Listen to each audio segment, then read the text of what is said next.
नमस्कार प्यारे बच्चों, मेरा नाम है अर्जुन कुमार। तो स्वागत है आपका अपने चैनल नेचुरल इंडियन मास्टर पर। तो जैसा कि बच्चों मैंने आपके कमेंट पढ़े थे कि उस पर लिखा था कि सर एक वीडियो बनाइएगा ऑन द ब्लड पर। तो देखिए बच्चों, आज हम ब्लड का ही वीडियो बनाने आए हैं। तो देखिए बच्चों, जैसे आपको डायग्राम दिख ही रहा है, ये होता है प्यारे बच्चों अपना हार्ट। तो आज हम इसके बारे में ही पढ़ेंगे। तो आज डेफिनेटली तरीके से आज हम इन दो गांठों के बारे में बात करने वाले हैं। जैसे कि आपको ये गौर तरीके से देख ही रहे हैं, तो आपको इसमें दो गांठें दिख रही होंगी। तो देखिए प्यारे बच्चों, इस ऊपर वाली गांठ का नाम होता है SAN नोड। इसकी फुल फॉर्म होती है साइनोट्रियल नोड, या फिर दूसरे तरीके से कहे तो साइन एट्रियल नोड भी बोल सकते हैं इसे। तो देखिए बच्चों, मैं इसके बारे में आपको फंक्शंस वगैरह सारी चीज़ें बताऊंगा कि इसका क्या काम होता है, क्या उत्तेजना करता है ये। इसमें एक और होता है प्यारे बच्चों, जैसे एवियन नोड, ये होता है। तो इसके बारे में पहले देखिए बच्चों, जैसे आपको दिख रहा है ये डायग्राम, ये ऐसे ऐसे करके अपना हार्ट है जो चार भागों में बटा हुआ होता है। इसको बोलते हैं अपना राइट ऑट्रिकुलम, और इसको बोलते हैं राइट वेंट्रिकुलम। यानी इधर का जो पोर्शन है ये राइट होता है, ये दायां होता है, बायां।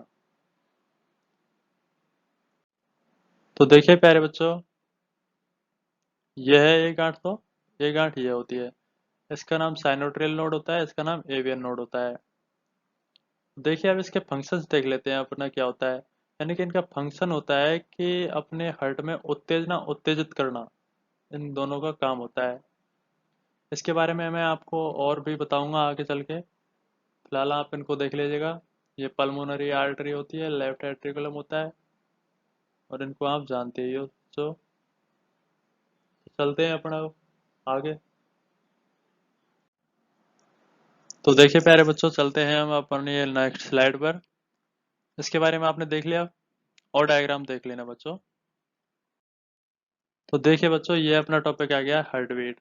यानी कि मैंने पिछले बताया था इसमें ही, आपको जो डायग्राम दिखाया था उसमें हार्ट हार्ट होता है, उसमें बीट भी तो उत्पन्न होती है। तो देखिए बच्चों, जैसा कि मैंने आपको बताया था, ये आ गया अपना फर्स्ट पॉइंट, कि जैसे जो साइनोट्रियल नोड होती है, इसका काम होता है ये उत्तेजना उत्तेजित करना काम होता है इसका। यानी कि एक्शन पोटेंशियल लाना ही इस साइनोट्रियल एवं एवे नोड का काम होता है। यानी कि ऐसे कार्रवाई क्षमता की अधिकतम संख्या उत्पन्न कर सकता है। यह 1 मिनट में 70-75 बार धड़क लेता है। लेकिन जो RBC में जो प्रश्न डेफिनेटली तरीके से पूछा जाता है बच्चों, वो पूछा जाता है कि औसतन हमारा हार्ट है जो हार्ट बीट उसकी 1 मिनट में 72 बार होती है। तो जैसे आप RBC देना चाहते हो, देते हो, तो उस पर एग्जाम में आ जाता है, तो आपको 72 बार ही करना है बच्चों। तो देखिए बच्चों, इसके बारे में आपने देख लिया कि SN नोड सिर्फ उत्तेजना उत्तेजित करने के लिए ही जिम्मेदार होती है। तो आइए बच्चों, यह है इसके कुछ अदर्स पॉइंट उसी डायग्राम के। यानी कि जो वो SN नोड होती है, वो उत्तेजना उत्तेजित करती है, इसलिए ही इसे पेस मेकर बोला जाता है। और जो होता है, मैंने आपको बताया कि अभी पीछे पीछे ही थोड़ा, कि हमारा दिल आमतौर पर 1 मिनट में 70-75 बार धड़कता है, प्रति मिनट औसत 72 बार। यानी कि RBC इसको पूछती है, यानी कि RBC में करेक्ट यही होगा। और चलते हैं बच्चों, देखिए आगे। और मैंने पूरा डेफिनेटली तरीके से बताया गया है आगे भी।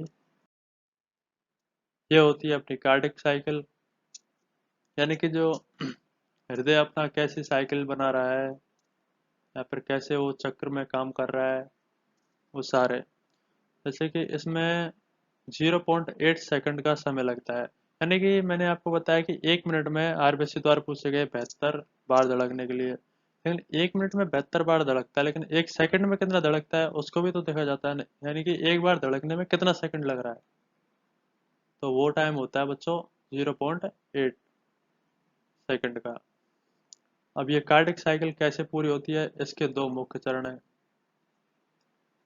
तो देखिए, ये दो मुख्य चरण भी आते हैं। यानी कि यानी कि ऐसे ये एक्शन होता है एक तो ये अवस्था होती है सिस्टोलिक अवस्था, एक होती है डायलोस्टिक अवस्था। यानी कि जब हृदय रक्त को पंप करने के विपरीत होता है तो सिस्टोलिक अवस्था में होता है।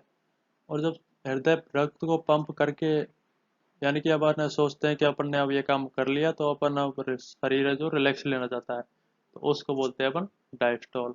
ऐसे ही अपना हार्ट काम करता है बच्चों। तो जो हार्ट की आराम करने की जो अवस्था होती है उसे हम डायस्टोलिक अवस्था बोलते हैं। यानी कि जब संकुचन के बाद दिल आराम करता है तब।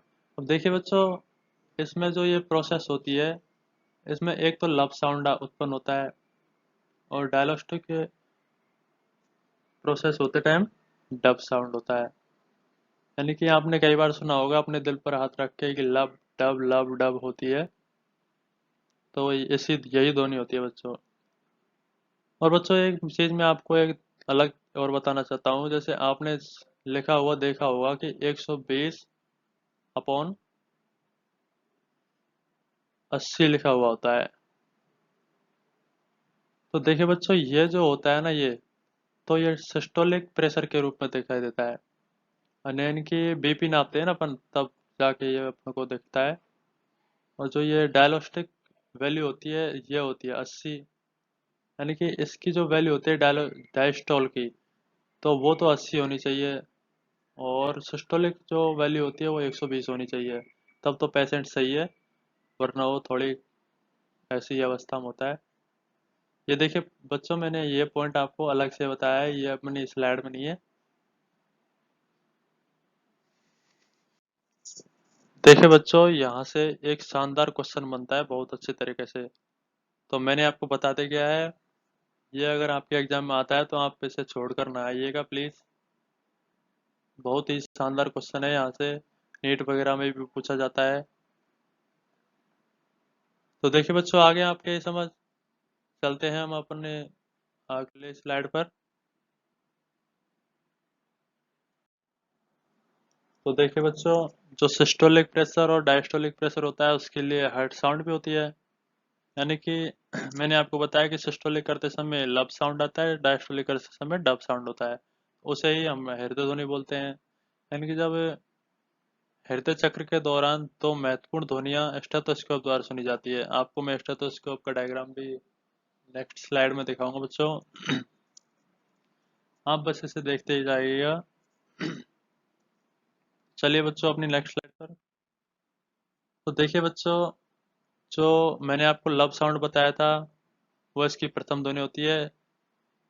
और जो डब साउंड है, यानी कि हमारे हार्ट से सिर्फ 3 प्रकार की ध्वनि आती है, लब, डब और एक आती है मरमर। इन तीनों ध्वनि को स्टेथोस्कोप द्वारा सुना जाता है। यानी कि प्रथम ध्वनि त्रिवलनी तथा द्विवलनी कपाट के बंद होने से संबंधित है।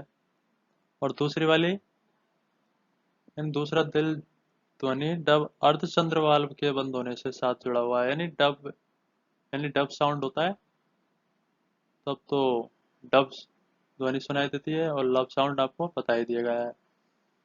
तो ये दो दो पॉइंट क्लियर हो गए बच्चों आपको। एक तीसरा पॉइंट है बहुत शानदार, देखिएगा देखिएगा बच्चों कि यह अलग से एक पॉइंट है। इन दोनों ध्वनियों का चिकित्सीय निदान में बहुत महत्व होता है। लेकिन अगर जैसे कि ये होता है, ये स्टेथोस्कोप, इसके द्वारा डॉक्टर पता कर लेते हैं कि लब डब या मरमर की ध्वनि कौन सी वाली ध्वनि आ रही है।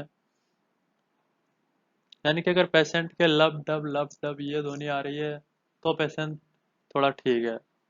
लेकिन अगर इनसे अलावा ये मरमर की ध्वनि आती है, तो मरमर से तो पता लग रहा है कि पेशेंट वैसे ही जाने ही वाला है।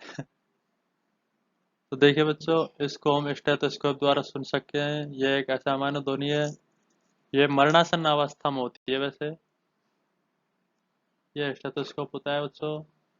यह एक उपकरण है जिसका उपयोग दिल ध्वनि सुनने के लिए किया जाता है। और देखिएगा बच्चों, ये एक जांच होती है बच्चों, electrocardiography. It is a test that measure the electrical activity of the heartbeat. यानी कि ये इसका ग्राफ होता है।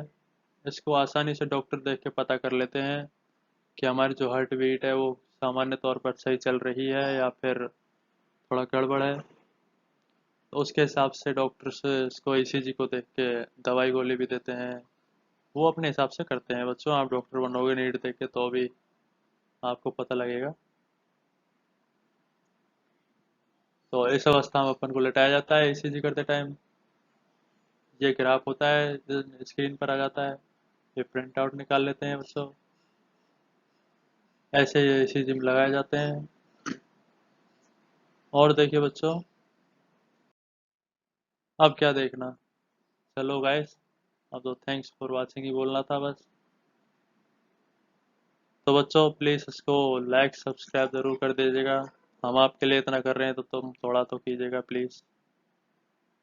चलो बाय।